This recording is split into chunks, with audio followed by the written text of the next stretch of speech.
नमस्कार दोस्तों, मैं एडवोकेट आरडी आपका चैनल पर स्वागत करती हूँ। आई होप आप सब लोग बहुत अच्छे होंगे। दोस्तों, हत्या एक नहीं, हत्या दो नहीं, हत्या तीन नहीं, हत्या 20 महिलाओं की, और 20 महिलाओं की लगातार हत्या। 2005 से हत्याएं शुरू होती हैं और 2009 तक 20 महिलाओं की हत्याएं होती हैं। हत्याओं का जो सिलसिला था वो बिल्कुल ही सेम था। जो कत्ल में तरीके अपनाए गए वो बिल्कुल एक जैसे थे। शुरुआत में तो पुलिस को ये लगा कि पता नहीं मर्डर है या सुसाइड है, लेकिन एक के बाद जब एक लाशें मिलती रही तो लगातार 20 लाशों में सुसाइड मैटर नहीं हो सकता। कई बार तो डाउट हुआ कि सेक्स रैकेट का काम तो नहीं है, कई बार डाउट हुआ कि धोखाधड़ी का मैटर तो नहीं है, कई बार डाउट हुआ कि लूटपाट का मैटर तो नहीं है, लेकिन लगातार 20 महिलाओं की लाश का मिलना इन सब चीज़ों को नकारता रहा। और फाइनली फिर पुलिस जो है वो एक ऐसे अंजाम तक पहुंची, और जब केस सॉल्व हुआ तो पता चला कि ये तो कुछ और ही था। Cyanide man. साइनाइड मैन के बारे में आपने कभी सुना नहीं होगा। आज आपको बताती हूँ साइनाइड मैन कौन है, क्या है पूरी उसकी कहानी, और साइनाइड मैन बनने से पहले वो क्या था।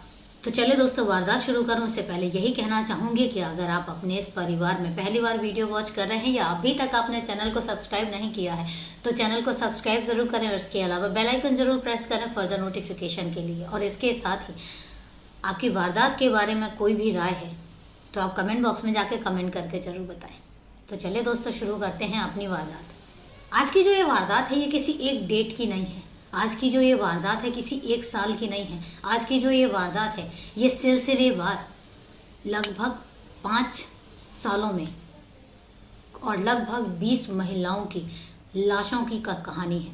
वारदात शुरू होती है 2005 से। 2005 में दक्षिणी कर्नाटक में एक शहर है। उस शहर के जो बस स्टैंड है, बस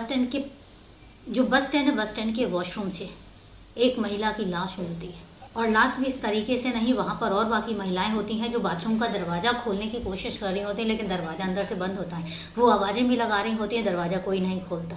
अब इसके बाद जब बहुत देर हो जाती है और भीड़ इकट्ठी हो जाती है तो उसके बाद पुलिस को कॉल किया जाता है। कुछ ना कुछ संदिग्ध लगता है। पुलिस आती है मौका वारदात पर, और पुलिस जब दरवाज़ा खोलती है तो उसके बाद अंदर एक महिला की लाश होती है। और महिला ऐसी जो बिल्कुल सजी संवरी, नई साड़ी, नया गजरा, बालों में गजरा। लेकिन एक चीज़ बहुत हैरान करने वाली थी, उसके शरीर पर कोई भी जेवर नहीं थे, कोई भी गहने नहीं थे। तो पुलिस को बड़ा अटपटा सा लगता है। ऐसे लग रहा था कि जैसे महिला ये किसी पार्टी में या किसी शादी में जाने के लिए तैयार हुई हो। लेकिन सरप्राइजिंग ये था कि उसके बॉडी पर एक भी जेवर नहीं थे। लाश जो है पोस्टमार्टम के लिए भेज दी जाती है। जब पोस्टमार्टम की रिपोर्ट आती है तो उसमें पुख्ता होता है महिला की मौत साइनाइड जहर से हुई है। अब पुलिस को ये बड़ा ही चौंकाने वाला केस लग रहा था। उनको समझ नहीं आ रहा था कि आखिर ये लाश जो है, आखिर जो ये मौत है ये कत्ल है या सुसाइड है। पुलिस इस तक पहुंचती उससे पहले कुछ दिन ही बीतते हैं और फिर एक लाश सामने आती है दूसरे शहर में। पैटर्न था वो बिल्कुल सेम था। बस स्टैंड के पास वॉशरूम, और वॉशरूम से एक महिला की लाश। और लाश वही कि महिला ने नई नवीली साड़ी पहनी हुई है, बिल्कुल नई नवीली दुल्हन की तरह तैयार हुई है, लेकिन उसकी बॉडी पर एक भी गहना नहीं है। पोस्टमार्टम की रिपोर्ट आती है। पोस्टमार्टम की रिपोर्ट में फिर से वही चीज़ सामने आती है, साइनाइड जहर।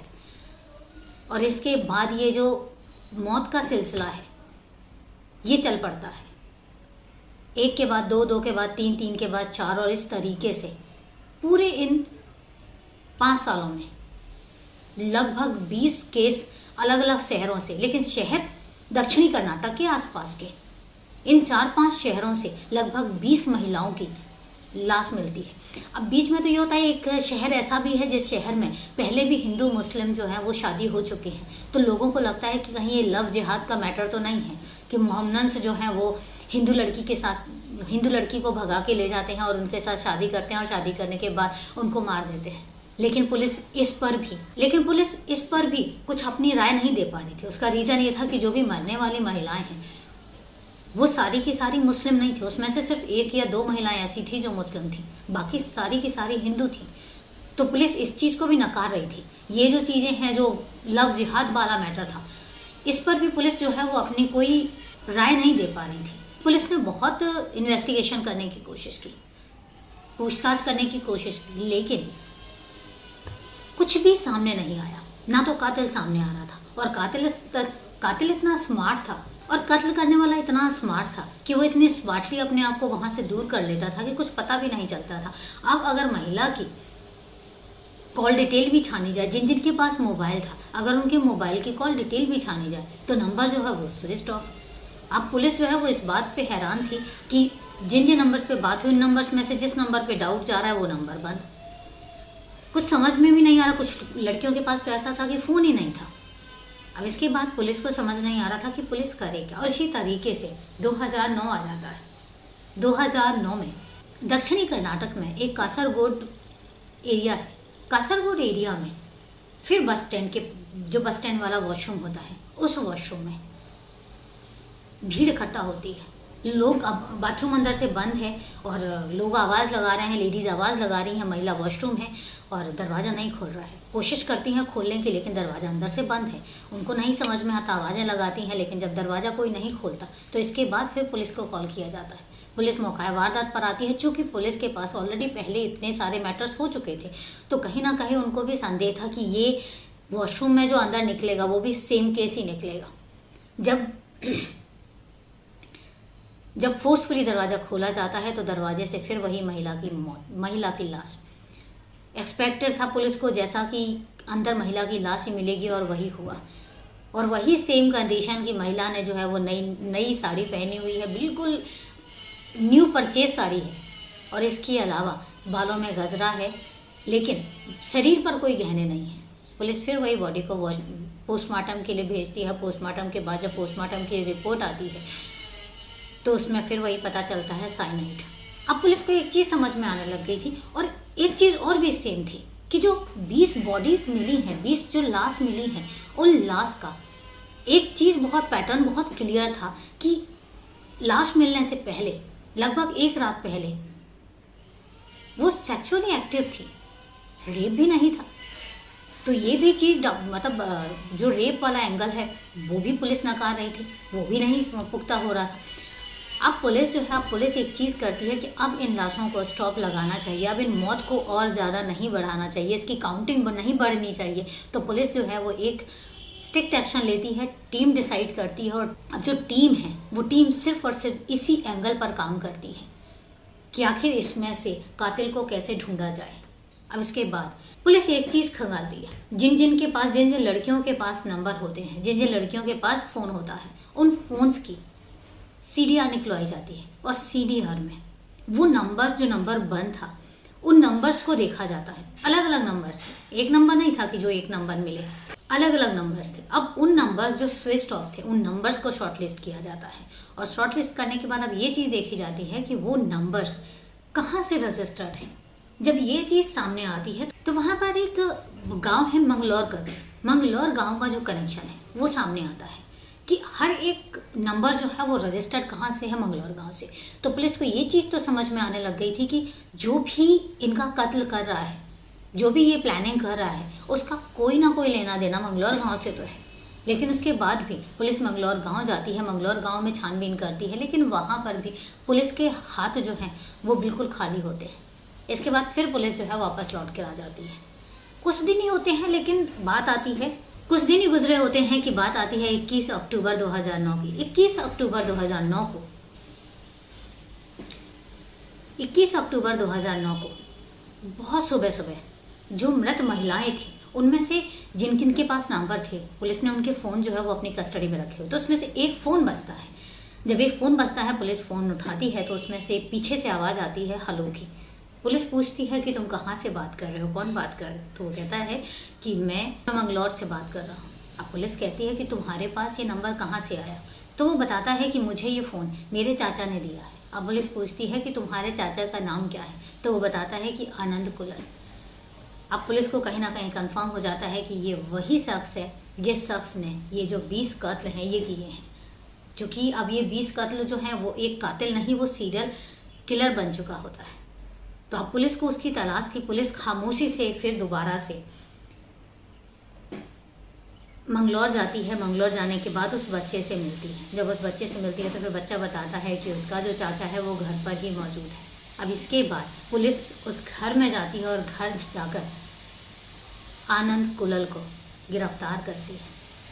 गिरफ्तार करने के बाद फिर पुलिस स्टेशन लेकर आती है, और पुलिस स्टेशन लेकर आने के बाद सबसे पहले तो वो आनाकानी करता है कि मेरा कोई लेना देना नहीं है, लेकिन पुलिस है, पुलिस जब सख्ती से पूछताछ करती है और उसकी पिटाई भी खूब होती है, और इसके बाद जब पुलिस अपनी 3rd डिग्री इस्तेमाल करती है तो फिर आनंद कुलर एक के बाद अपना जुर्म जो है वो कबूल करता है, और वो बताता है कि ये जो 20 महिलाओं का कत्ल है ये उसने ही किया है। अब पुलिस पूछती है उससे कि आखिर तुमने कत्ल किया क्यों और कैसे किया, तो वो कहता है कि मुझे, पहली बात तो आनंद कुलर जो है वो अपने बारे में बताता है। वो कहता है कि मैं जो है मंगलौर गांव में ही प्राइमरी शिक्षक के रूप में तैनात था, और उसके बाद पता नहीं मेरे दिमाग में क्या आया, 2005 की बात है, 2005 को मेरे संपर्क में एक महिला आई।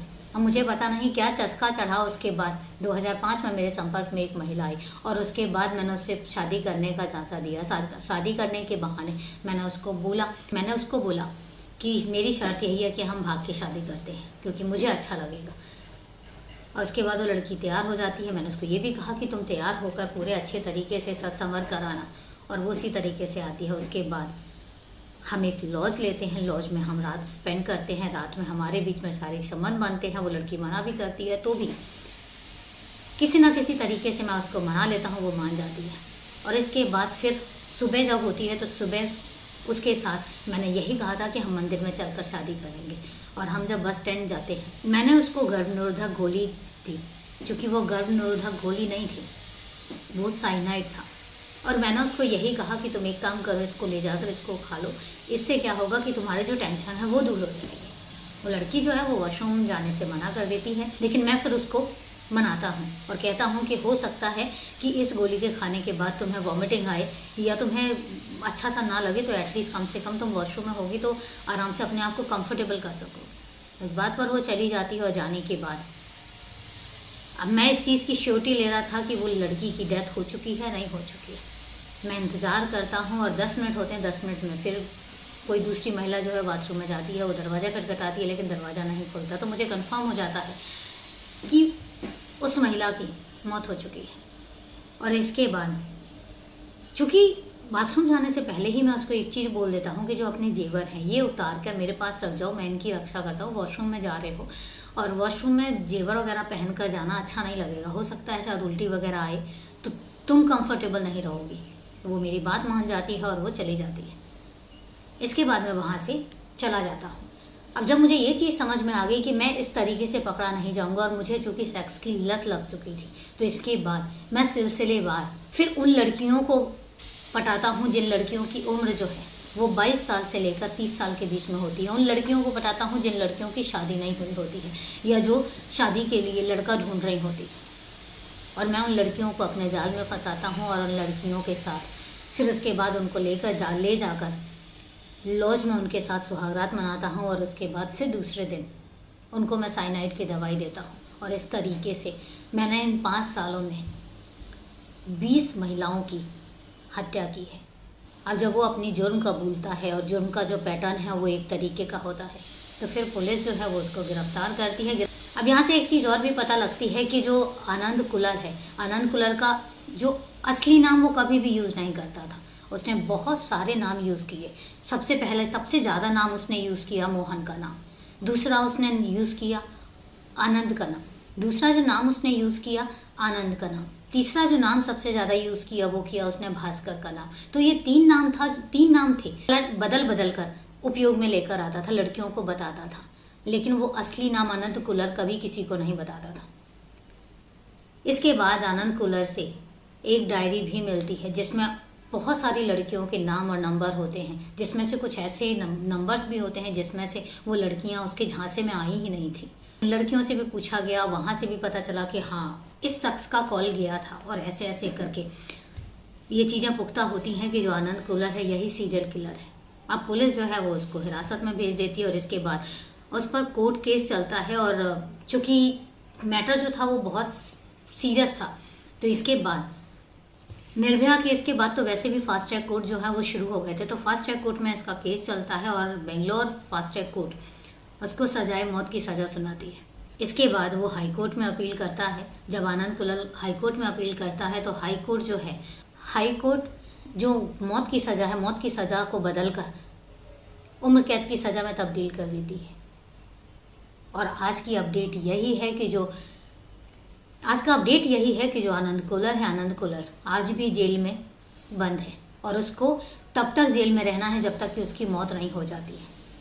तो इस तरीके से एक साइनाइड किलर, इस तरीके से एक साइनाइड मोहन, उसका जो नाम था वो साइनाइड मोहन के नाम से फेमस हो गया था। और साइनाइड मोहन के नाम से इसलिए क्योंकि उसने 20 महिलाओं के ऊपर सिर्फ एक ही तरीका यूज़ किया, साइनाइड देकर। दूसरी चीज़, उसने मोस्टली लड़कियों पर मोहन नाम जो है वो यूज़ किया, तो इसलिए ये जो वारदात है, ये वारदात हमेशा साइनाइड मोहन के नाम से ही जानी जाती है। और इस तरीके से सीरियल किलर पकड़ा जाता है। और जब ये वारदात जिसने भी सुनी, ये बिल्कुल एक नया तरीका था जो साइनाइड मोहन ने यूज़ किया। अंजाम यही होता है कि आखिरकार कातिल पकड़ा ही जाता है, चाहे वो कितना भी शातिर क्यों ना हो। तो ये तो थी दोस्तों पूरी वारदात। अब वारदात के बारे में आपकी क्या राय है कमेंट करके ज़रूर बताइएगा। तो मैं इंतज़ार करूँगी और मिलते हैं मंडे को फिर एक नई वारदात के साथ। तब तक के लिए नमस्कार, जय हिंद।